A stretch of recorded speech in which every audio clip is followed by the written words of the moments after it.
नमस्कार, बड़ी खबर में आपका बहुत बहुत स्वागत है। मैं हूं आपके साथ दीपिका ओझा। चलिए शुरुआत करते हैं खबरों की। मुख्यमंत्री मनोहर लाल ने प्रशासनिक सचिवों के साथ जनसंवाद पोर्टल के संबंध में अहम बैठक की।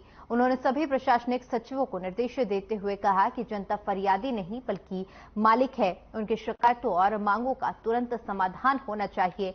इसलिए अधिकारी हर 7 दिन में जनसंवाद पोर्टल पर उनके विभागों के अधीन दर्ज शिकायतों के समाधान की प्रगति की समीक्षा करें। उन्होंने बताया कि जनसंवाद पोर्टल पर लगभग 7200 शिकायतें और मांगे दर्ज की जा चुकी हैं और विभिन्न विभागों के प्रशासनिक सचिवों को कार्रवाई के लिए भेजा जा चुका है।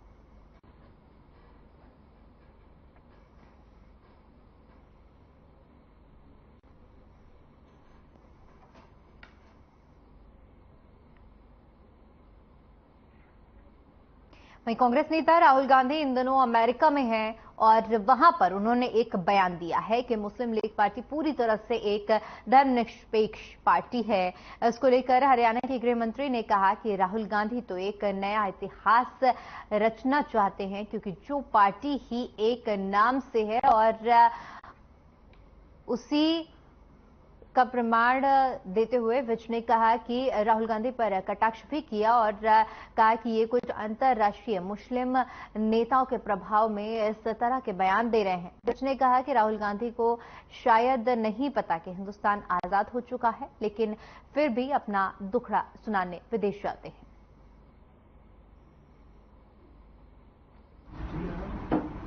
राहुल गांधी जी तो देश का नया इतिहास लिखना चाहते हैं। अब जो है ही एक नाम से पार्टी और उसी नाम के लिए उसने काम करा, आजादी से पहले भी और आजादी के बाद भी। अब ये कुछ अंतर्राष्ट्रीय मुस्लिम नेताओं के प्रभाव के कारण इस प्रकार की बातें कर रहे हैं। वहीं यमुनानगर में जिला कष्ट निवारण समिति की बैठक हुई। बैठक की अगुवाई राज्य मंत्री कमलेश टांडा ने की, जिसमें करीब 15 समस्याओं को रखा गया। इनमें 15 समस्याओं में से 11 समस्याओं का मौके पर ही निवारण किया गया, 4 समस्याएं पेंडिंग रहीं। कमलेश टांडा ने पहलवानों के मसले पर भी प्रतिक्रिया जाहिर की। उन्होंने बालू खाप समेत कई खापों की नाराजगी को लेकर कहा कि महिला पहलवानों को लेकर एक कमेटी का गठन किया गया है। कमेटी जो निर्णय लेगी वो मान्य होगा। मामला फिलहाल कोर्ट में विचाराधीन है। बहुत सहयोग किया मेरे साथ।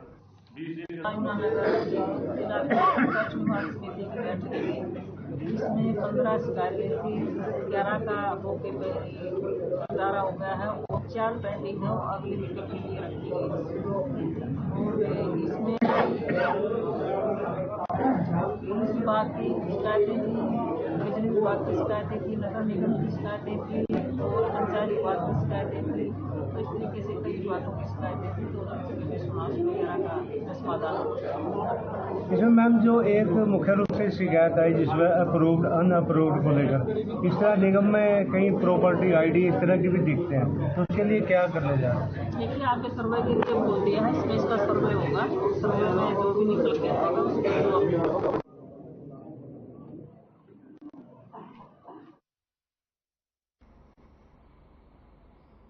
रेवाड़ी सीट से विधायक चिरंजीव राव ने गुरुग्राम लोकसभा से सांसद और केंद्रीय मंत्री राव इंद्रजीत सिंह पर जमकर निशाना साधा। दक्षिणी हरियाणा के बड़े लीडर राव इंद्रजीत सिंह को चिरंजीव ने स्वार्थी बताते हुए कहा कि वे कांग्रेस के बुरे वक्त में छोड़कर चले गए थे। राव इंद्रजीत सिंह चाहते हैं कि उनके ही हाथों में सत्ता रहे, लेकिन इलाके के विकास से उनको कोई सरोकार नहीं है। चिरंजीव राव ने कहा कि राव इंद्रजीत सिंह किसी भी जनप्रतिनिधि का सम्मान नहीं करते। उन्होंने राजघराने में बैठकर राजनीति की है, इसलिए राव इंद्रजीत सिंह ने कई ऐसे लोगों को मंत्री नहीं बनने दिया जो उन्हें पसंद नहीं करते थे।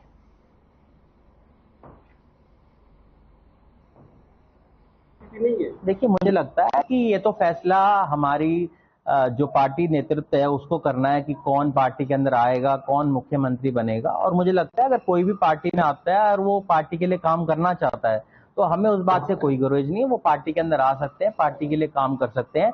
पर लोगों को ये देखना है कि ऐसे स्वार्थी लोगों से कैसे हम बचें, पार्टी कैसे बचे, जिन्होंने मौका पाने के ऊपर पार्टी को छोड़ा। जब पार्टी की समय खराब था तब वो पार्टी को छोड़ गए। आज ये वो लोग जानते हैं कि कांग्रेस का राज आ रहा है, तो मुझे लगता है ऐसे लोगों से पार्टी को परहेज करना चाहिए। हम अपने आप में बहुत मजबूत हैं।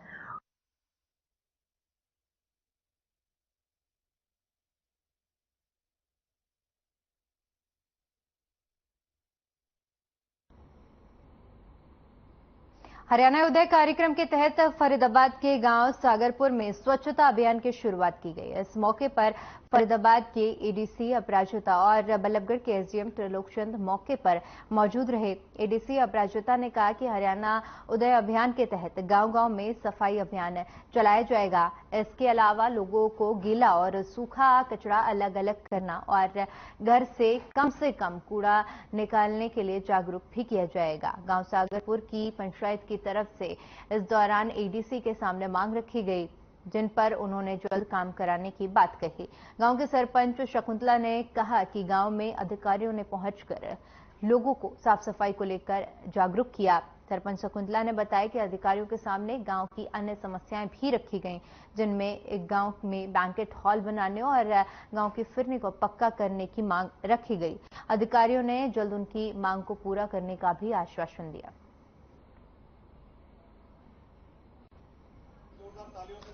तो मैडम से मेरा निवेदन है, मैं एक दिन मैम से चर्चा कर भी रहा था। तो स्वच्छ भारत अभियान के तहत आई हैं जी, तो किस विषय पर बात हुई है, क्या चर्चा हुई? हमने तो अपनी जो गांव की जो लोगों की मुख्य मांगे हैं ना उनके बारे में बताया मैंने उनको। कई गांव में जैसे बैंकेट हॉल नहीं है, ये जरूरी है। गांव की फिरनी बिल्कुल जर्जर हो चुकी है, ये भी बननी चाहिए। और जैसे ये जो आप देख रहे हो ना सामने, इसको हम सोच रहे हैं शायद लाइब्रेरी में कन्वर्ट कर दें। और भी सफाई अभियान से भी कुछ बात हुई है? सफाई अभियान का ये है कि भाई अपने घर से शुरू करनी पड़ेगी सफाई, तो सीधी सी बात है। हम सफाई करेंगे तो हमको देख के हो सकता है और लोग भी सफाई करेंगे। हरियाणा उदय ये जो चल रहा है मंथ लॉन्ग इनिशिएटिव, उसके तहत हमने यहाँ पर सफाई अभियान कराया है सागरपुर गांव में। बहुत ही प्यारा और बहुत अच्छा सा ये गांव है और मुझे लगता है कि यहाँ के लोगों में जितनी दृढ़ता है और इनिशिएटिव है, ये इस अभियान को आगे तक लेकर जाएंगे।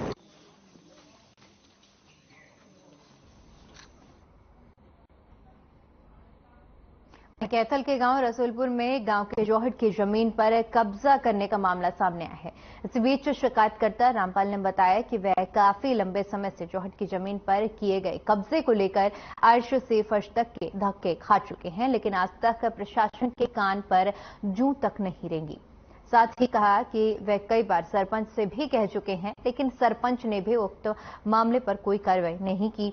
मीडिया से बात करते हुए सरपंच और पंच पर आरोप लगाते हुए कहा कि उक्त जोहट की जमीन पर सरपंच और पंच की मिलीभगत से लोग अपने आशियाने बनाने का काम कर रहे हैं, जो कि बदस्तूर जारी है।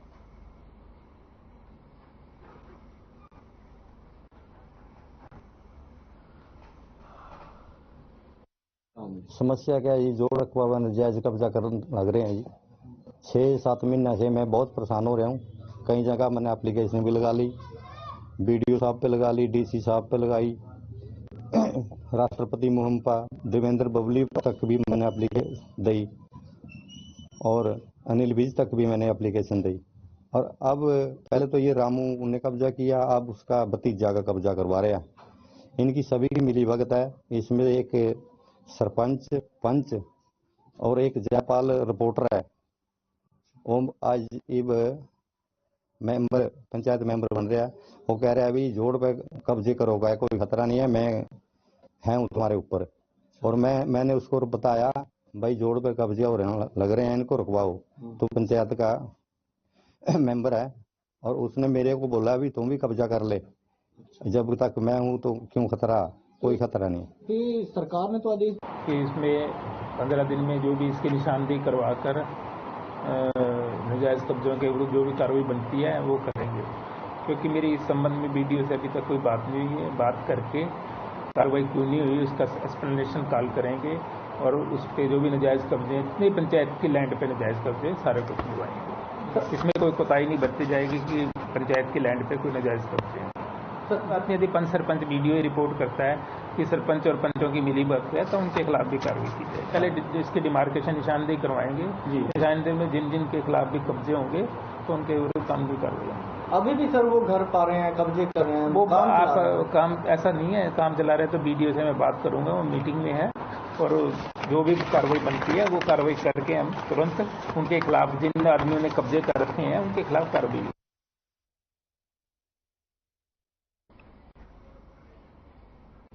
वहीं कुरुक्षेत्र की जाट धर्मशाला में 2 जून को प्रदर्शनरत महिला खिलाड़ियों के समर्थन में है।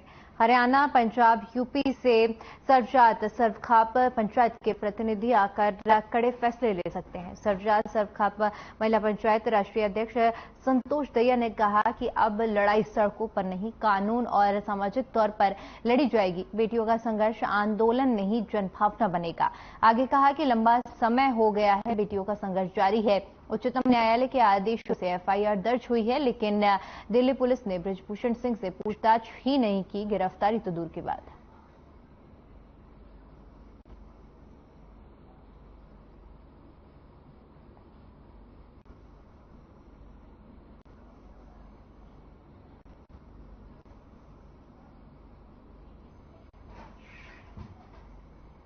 वहीं बल्लभगढ़ में आदर्श राजकीय कन्या वरिष्ठ विद्यालय की बहुमंजिला नई इमारत का परिवहन और उच्चतर शिक्षा मंत्री मूलचंद शर्मा ने निरीक्षण किया। इस मौके पर उन्होंने कहा कि अगले 3 महीनों में स्कूल की नई बहुमंजिला इमारत बनकर तैयार हो जाएगी और करीब 3000 छात्र छात्राएं इस स्कूल में शिक्षा लेंगी। इसके लिए उन्होंने कहा कि लाइन नंबर 1 में पानी की क्षमता बढ़ाने के लिए अलग से 5 नए ट्यूबवेल लगाए जाएंगे। साथ ही सीएम मनोहर लाल द्वारा मंजूर किए गए 3 बड़े रेनवेल भी यमुना के पास लगाए जाने हैं, जिसके लिए एफएमडीए काम कर रहा है। वहीं बल्लभगढ़ विधानसभा को भी पीने के पानी की कोई कमी नहीं होने दी जाएगी।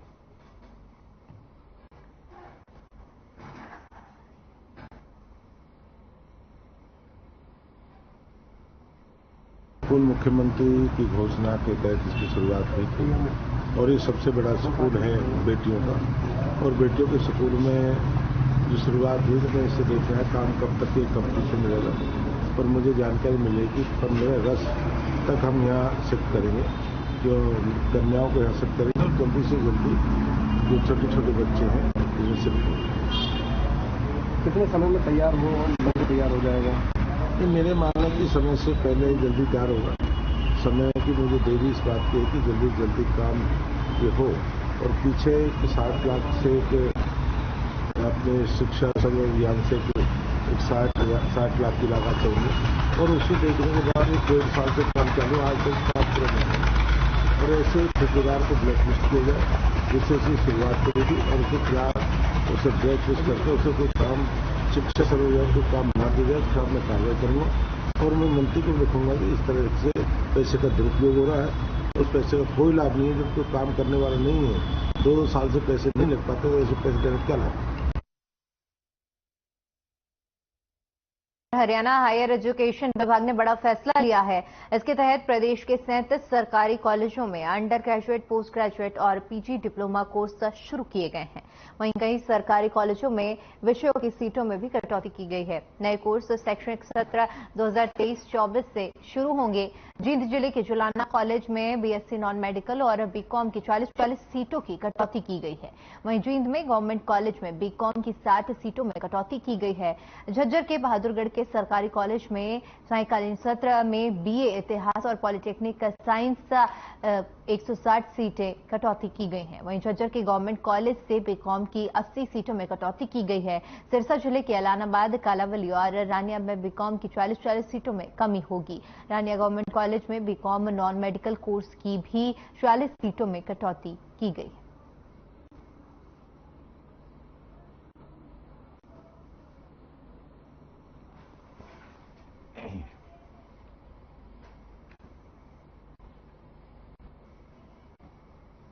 वहीं झज्जर में चोरों के हौसले इतने बुलंद हैं कि चोरों ने दिन दहाड़े बंद मकान में घुसकर चोरी की वारदात को अंजाम दिया। इस दौरान चोरों ने लाखों के गहने और 2.5 लाख की नकदी पर हाथ साफ किया।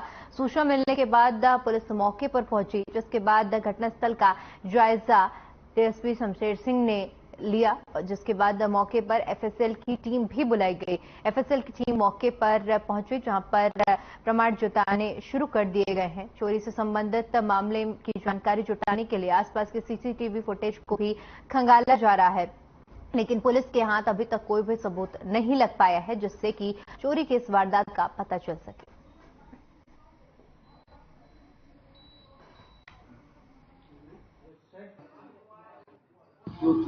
जो चोरी हुई वो हम जाकर दुकान पे किसी का आरटीजीएस बनवाना था, पेमेंट किसी की भेजनी थी दुकान से, तो वो पेमेंट लेने के लिए बैंक से आरटीजीएस बनवाने के लिए घर पे आया। तो घर पे आकर के देखा कि सारा सामान बिखरा पड़ा है और कैश आदि यहाँ नहीं। तो जब इसने 100 नंबर पे फोन किया, मेरे को फोन किया, अड़ोसी पड़ोसियों से पूछा, बोले जी हमने किसी को नहीं देखा। क्या मामला? ये अभी हमें जो सूचना मिली थी तो यहाँ अभी मौका पर आए हैं और जो एक लड़का है उसके फादर है, यहाँ पर रहते थे। सुबह अपना वो चले गए थे और मकान में ये चोरी हुई है। तो हम जो मामला दर्ज करके इसकी प्रॉपर तरीके से इन्वेस्टिगेशन अमल में लाएंगे और scene of crime team, dog squad और जो हमारी साइंटिफिक इन्वेस्टिगेशन है उस तरीके से सीसीटीवी वगैरह हम पूरे चेक करेंगे।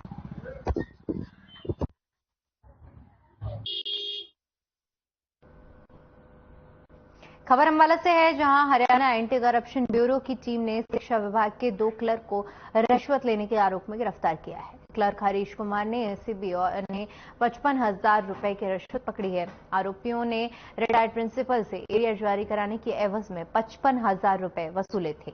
एसीबी की टीम ने आज गुरुवार को शिकायत के आधार पर आरोपी क्लर्क हरीश कुमार को रंगे हाथों काबू किया है। इसके साथ ही अन्य आरोपी क्लर्क राजकुमार की भी गिरफ्तारी की गई।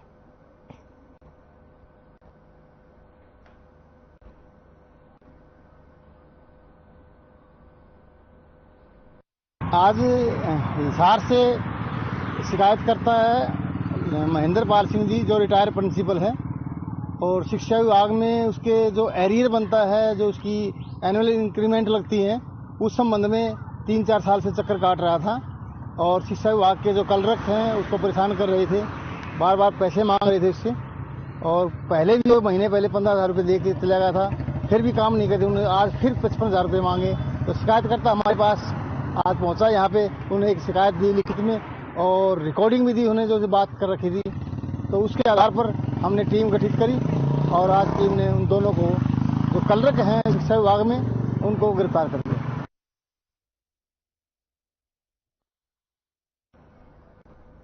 उधर सीएम फ्लाइंग टीम ने पंचकुला में शिकायत के आधार पर मुख्य बाजार स्थित एक पंसारी की दुकान में दस्तक दी, जहां से टीम ने कुछ आयुर्वेदिक दवाइयों के सैंपल लिए, जिन्हें जांच के लिए प्रयोगशाला भेजा जाएगा। टीम में एसआई राजेश कुमार, जय कुमार, वीरेंद्र सिंह और जिला आयुर्वेद अधिकारी डॉक्टर विनोद पुंडीर मौके पर पहुंचे। टीम की इस कार्रवाई से बाजार के अन्य दुकानदारों में भी हड़कंप मचा रहा।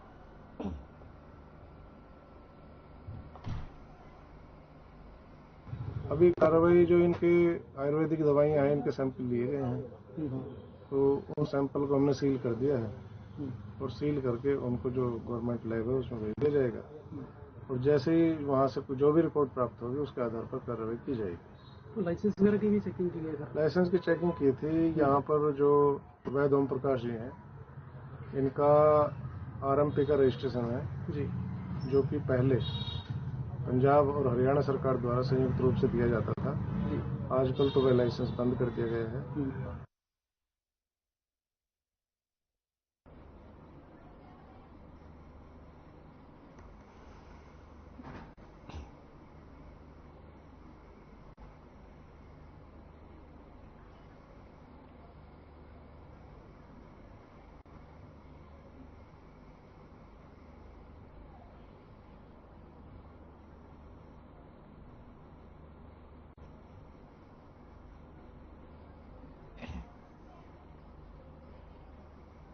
खबर झज्जर से है, जहां दिन दहाड़े एक व्यापारी के मकान में चोरी का मामला सामने आया है। मिली जानकारी के मुताबिक 25 से 30 तोला सोने चांदी के जेवरात और नकदी की चोरी की गई है। वहीं मकान मालिक और चरणदास अड़ती के बेटे किशन चंद ने बताया कि गुरुवार को सुबह 9 बजे वे अपने दुकान पर चले गए थे और घर में कोई सदस्य नहीं होने के चलते चोरी की वारदात को अंजाम दिया गया। फिलहाल पुलिस इस पूरे मामले की जांच में जुटी हुई है।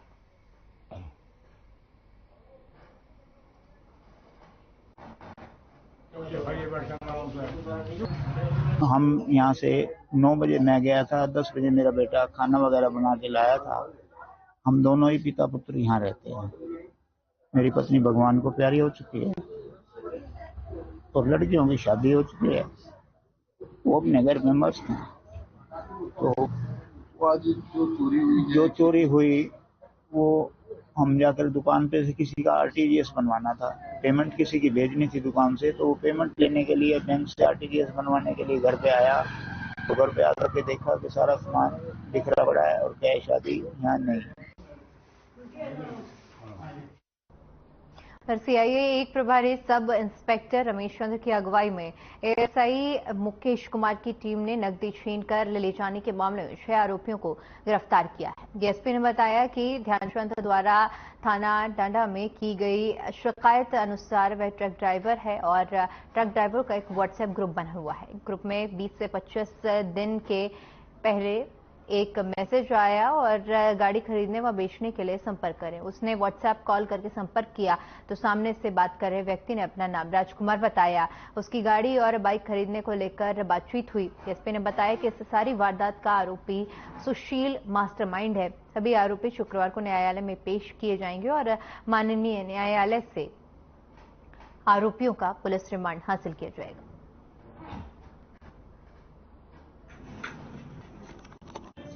Under section 392, 419, 420, 506, 34-120 IPC. इसमें ध्यानचंद नामक एक व्यक्ति जो पेशे से ट्रक ड्राइवर है, वो शिकायत करता है कि वो एक ड्राइवरों के ग्रुप में शामिल है। हमारे ड्राइवरों का जो मंडी में काम करते हैं उनका ग्रुप है और उस व्हाट्सएप ग्रुप पर उसको एक व्यक्ति से उसकी बातचीत हुई जिसने कहा कि वो गाड़ी और मोटरसाइकिल वगैरह आपको दिला सकता है। एक मिनट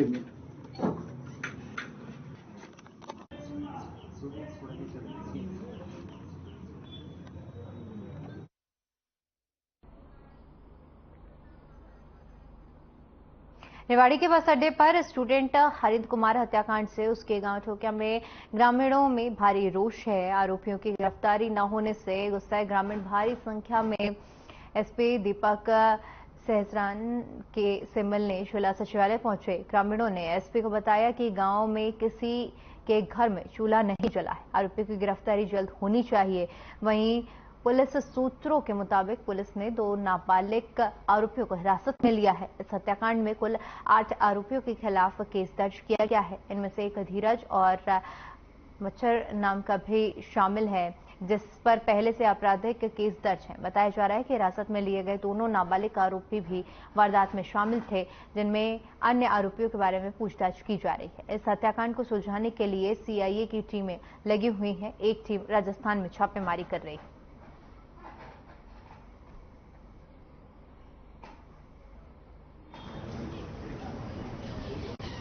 रेवाड़ी में कोचिंग सेंटर में कोचिंग लेने आए हुए थे।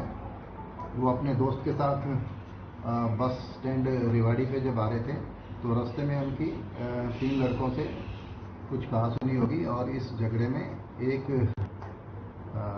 जो युवक था उसने उसको चाकू मार दिया, जिसको तुरंत अस्पताल पहुंचाया गया, जहाँ पे उसको मृत घोषित कर दिया था। इस मामले में जैसे ही मामले की गंभीरता को देखते हुए हमारे पुलिस अधीक्षक रेवाड़ी श्री दीपक सारण आईपीएस, इन्होंने फौरी तौर पे मेरे अगुवाई में सीआईए की 3 टीमें गठित की और हमने मुस्तैदी से पुलिस ने काम करते हुए और दो अपचारी बालक जो जुनैल हैं उनको पुलिस अभिरक्षा में लिया गया। तो जिससे पूछताछ करनी है, यदि आपको किसी पे शक है डीएसपी साहब चलिए फिलहाल के लिए इस बुलेटिन में इतना ही। बाकी तमाम बड़ी खबरों के लिए बने रहिए हमारे साथ। नमस्कार।